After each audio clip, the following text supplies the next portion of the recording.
So initially this video was intended to be a full inspection video, but unfortunately there's way too many things to address in that video, and the video came to close to an hour. So unfortunately I did not do that. I didn't want to waste everyone's time. Here's everything that I actually did address. Alright, so what I found works the best for me is to release the oil filter housing first, or just to get rid of the airlock, as this creates an airlock within the motor system and the oil system, and then you struggle to drain out all the oil.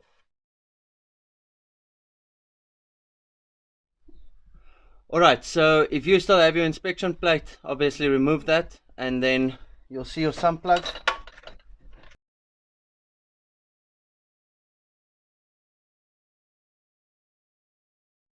So this is exactly why a magnetic sump plug is extremely vital to the health of your engine, as these particles that are stuck on the magnetic tip would be floating around within the motor and causing more wear. But now the magnetic tip can actually pick up these particles. So after doing some research on some forums, the only answer that I could really get is that your shaving should be fine, extremely fine.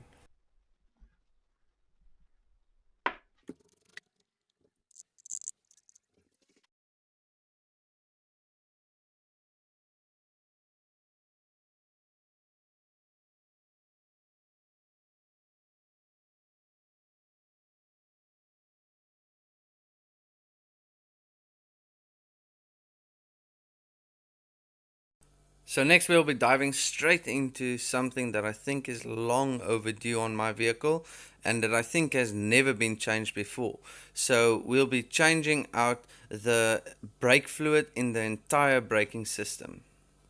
So this task in itself is fairly easy in theory to do, but quite a bit of a struggle when you're actually doing it, as you are laying under the car and spaces are tight. What I found worked the best for me is to actually have a little bit of fluid in the bottle and have a hose run into the bottle, into the fluid, and then I can just continue pressing and pressing without worrying that the tube will actually suck air back into the system. Alright, so I used about a liter exactly, and as you can see, this is the reason why you need to do these services on your brake system. This, I don't know how old it is. Here in South Africa, I don't even think anyone does this. So this car could have been running with its original brake fluid from the factory. Obviously having some brake fluid bled every time that they changed their rotors and their pads. And here you can see between the two just the reference color. This is now the new brake fluid, obviously, that's in there, and then the old stuff that came out. It's quite disgusting, as you can see. And if I take the light completely away. So first, checking the transmission, you'll notice that there is quite a bit of oil running along the transmission, although I do not think that this is the oil from the transmission itself. The sides seem to be dry with all the plugs, and there seems to be no sweating or any fluid dripping from the sides downwards. This oil, I suspect, comes directly from the front of the motor, and it travels along the bottom side of the motor as wind pushes through the vehicle itself, and then along the transmission, and the oil ends up at the rear. The oil, as you can see, is black as well, and that gives me the biggest suspicion that it is exactly that.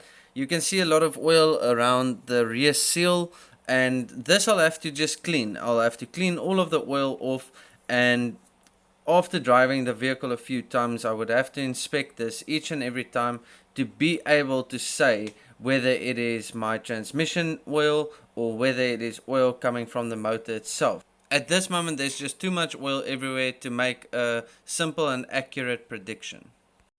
Next on the list is your rear axle.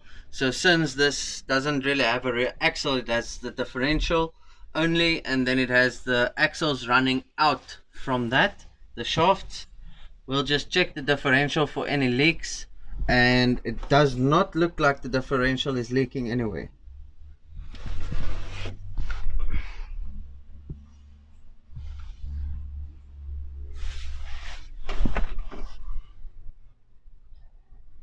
So we've got some sweating on this boot.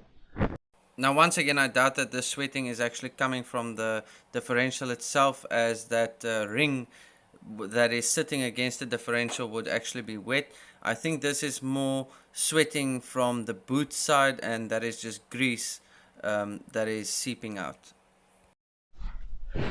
Then you'll check your drive shafts or your axle shafts, and you'll check the boots to make sure there's no tears and no damage and leaks.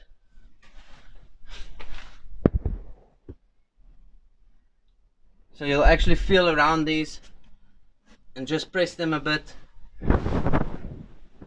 And the same with those ones. Exhaust system, to check all the mounting points that it is still secured.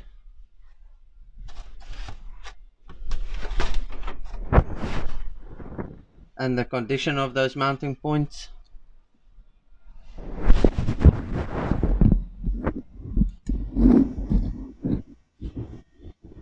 Which looks pretty good. Then we'll be running down the exhaust system.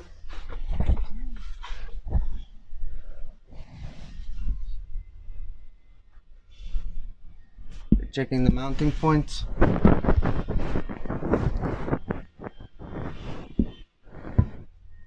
And the condition of the rubbers.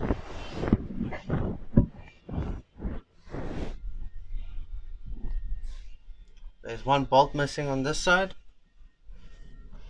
and there's a bolt missing on this side, so that causes a rattle.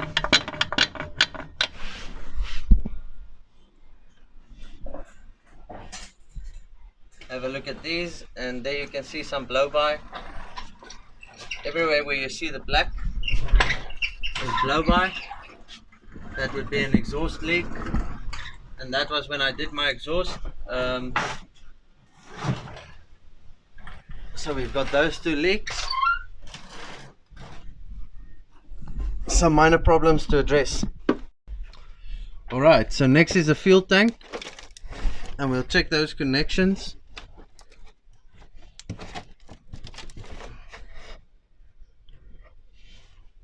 No leaks there, no leaks on the fuel tank. This is water.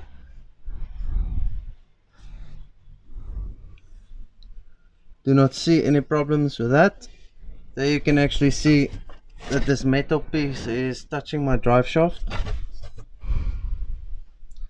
Fuel tank still looks fine.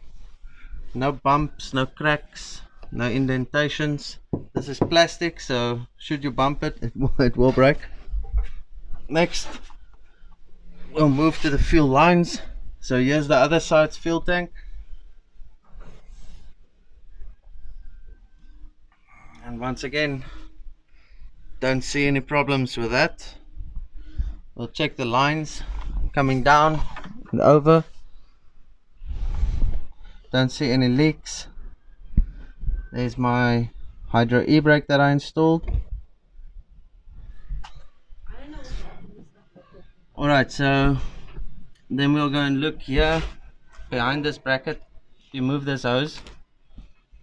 There's your fuel line, and you'll just check the connection to make sure it's good.